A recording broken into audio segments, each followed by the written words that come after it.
volcanic planet is a world of relentless heat, toxic gases, and constant eruptions.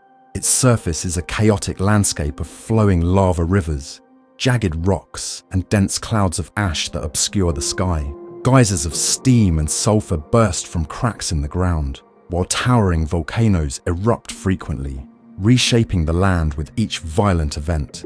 Temperatures soar to extreme levels, making survival a daily battle for the creatures that call it home. Despite the harsh conditions, life has adapted in remarkable ways. Creatures have evolved heat-resistant exoskeletons, methods of gathering scarce water, and unique survival strategies suited to the planet's intense environment. Some, like the AshBorn, have even developed intelligence, crafting tools and underground shelters to escape the blistering heat and unpredictable eruptions above.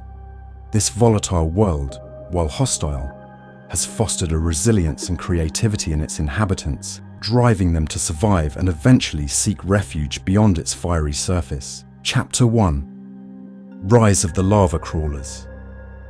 On a world of constant volcanic upheaval, the lava crawlers emerged as some of the first creatures capable of withstanding the searing environment. They skittered along the edges of lava flows, their bodies clad in thick, layered scales that shimmered in the heat. The planet's ground was covered in a mosaic of cooling magma and newly formed rocks, offering a wealth of minerals for the crawlers to scavenge. As eruptions grew more frequent, young crawlers faced a dangerous landscape with little shelter. Over generations they evolved, secreting a viscous slime that coated their bodies, protecting them from scorching temperatures and allowing them to dig into the ashen ground. In these burrows, they would wait out volcanic surges, emerging only when the ground cooled. Survival was a dance with the elements, each eruption shaping the creatures into more resilient beings. Chapter 2: Ember Flyers in the Sulphurous Skies. High above the smouldering plains, ember flyers navigated the air thick with sulfur and ash. Their wings, large and membranous, shimmered like molten glass, catching the updrafts created by eruptions. When the volcanoes roared, these creatures would rise on heated currents, gliding effortlessly as rivers of fire carved the ground below. The ember flyers depended on the toxic fumes to survive. They had developed special filters within their respiratory system, allowing them to breathe in sulfur-rich air. A unique organ within their bodies broke down sulfur, converting it into energy. They lived nomadic lives, always searching for new, active volcanic regions. Wherever the ground was fiery and unstable, the flyers would roost, nesting on the edges of cliffs where the young could learn to glide in the safety of thermal updrafts. Chapter 3: Secrets of the Fumarole Eels. Deep below the surface, the fumarole eels slithered through networks of boiling geothermal vents. Their skin was slick, secreting a gel that protected them from scalding waters. In near-total darkness, they found refuge from the surface chaos, exploring endless tunnels that twisted and turned in every direction. Without light, the eels communicated through bioluminescent patterns along their elongated bodies. Each pulse of light was a signal, a warning, a greeting, or a call to mate.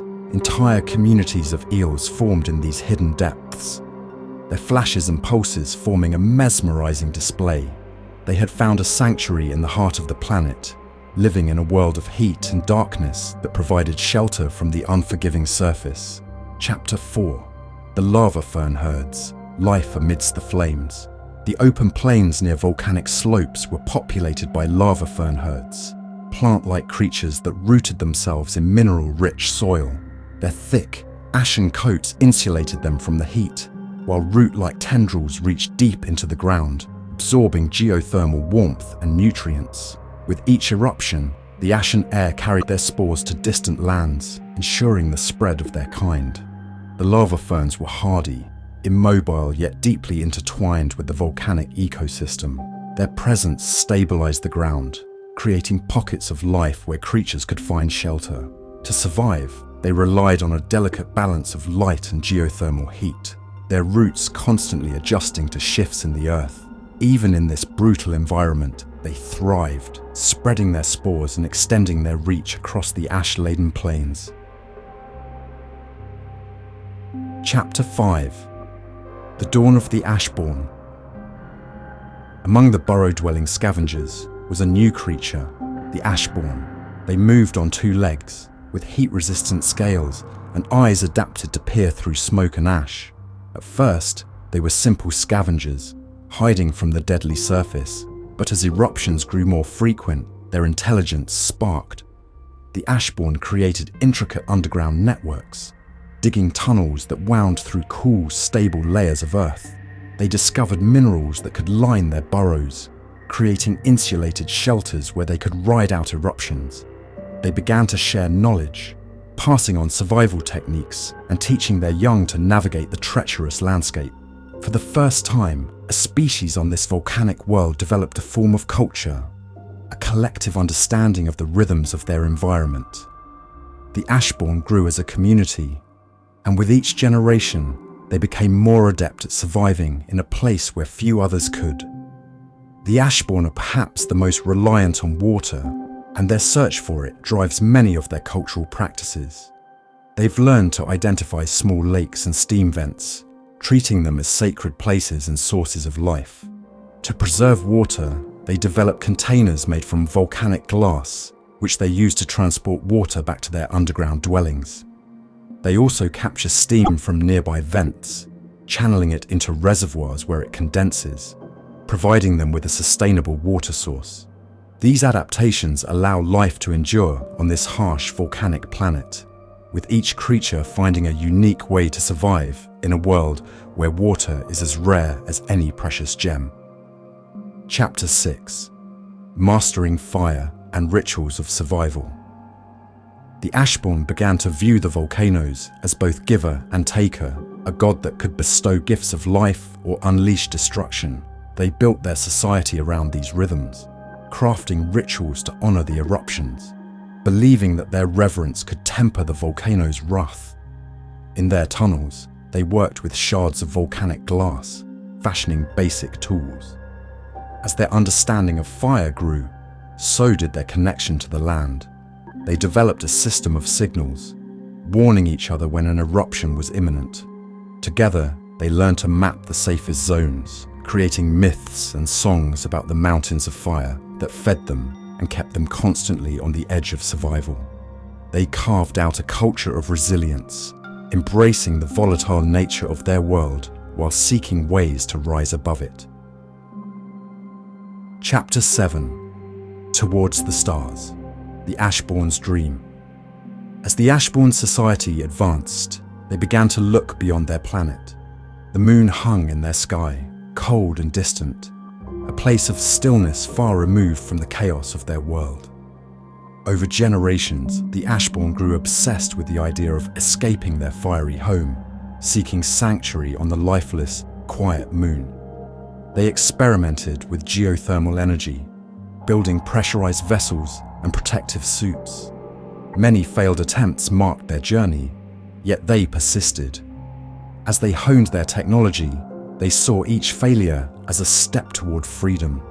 With each attempt, they came closer to the idea of an exodus, a journey to the stars, a chance to escape the endless cycle of eruptions and rebuild in a place of peace. Chapter 8. Survival on Narikos. The AshBorn's journey through the stars brought them to Narikos, their moon, a cold, barren landscape in stark contrast to the fiery world they had left behind. Adjusting to the thin atmosphere and lack of geothermal heat was a challenge, but the AshBorn, with their history of adaptation, immediately set to work transforming Narikos into a place they could survive. Finding food. Their first priority was food. With no volcanic nutrients or plant life, they relied on spores of lava ferns that had traveled with them. The AshBorn developed enclosed domes, creating artificial geothermal systems powered by harnessed solar energy. Within these biodomes, they cultivated the lava fern spores, setting up root-like structures and soil patches brought from their home planet.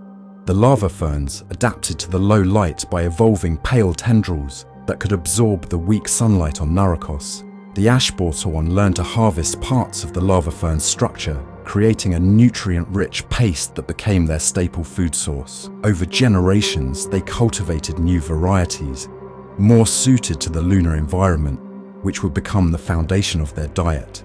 The challenge of water. Water was scarce on Narikos, but they discovered small ice deposits in craters. The AshBorn mined these ice reserves, melting the ice with the heat produced from their geothermal domes and storing it in underground reservoirs. They designed a carefully managed cycle, recycling every drop of water they used. This process became a central aspect of AshBorn life, as they came to view water with almost sacred reverence, treating it as a gift that needed protection, creating atmosphere and shelter. Using volcanic minerals they brought along, the AshBorn began constructing low-lying shelters embedded in the rocky surface of Narikos. To create a livable atmosphere, they crafted air processing units within their domes. They used oxygen-producing lava ferns to release trace amounts of breathable air.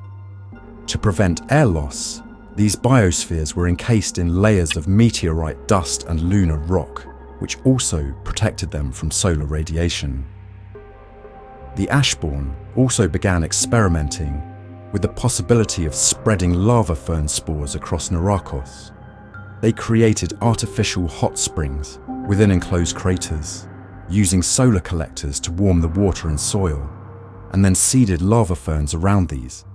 Over time, patches of growth appeared, the beginnings of a self-sustaining ecosystem in the once lifeless craters of Narikos, powering their new world.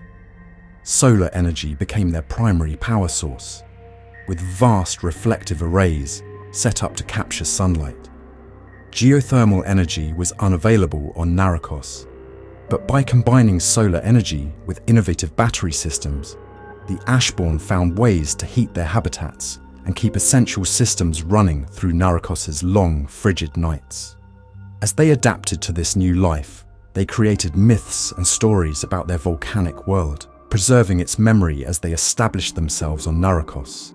Each generation adapted more to the lunar environment, as their diet, shelters, and daily rituals transformed them into beings shaped by a world of both fire and stars. The AshBorn had done the unthinkable. They had transformed Narikos from a barren moon into a home, carrying with them the spirit of survival and resilience from their volcanic planet. In their biodomes and crater sanctuaries, life grew, and under the cold, starlit sky, they gazed back at their fiery world with pride, knowing they had evolved not only to survive, but to thrive in a place once thought impossible.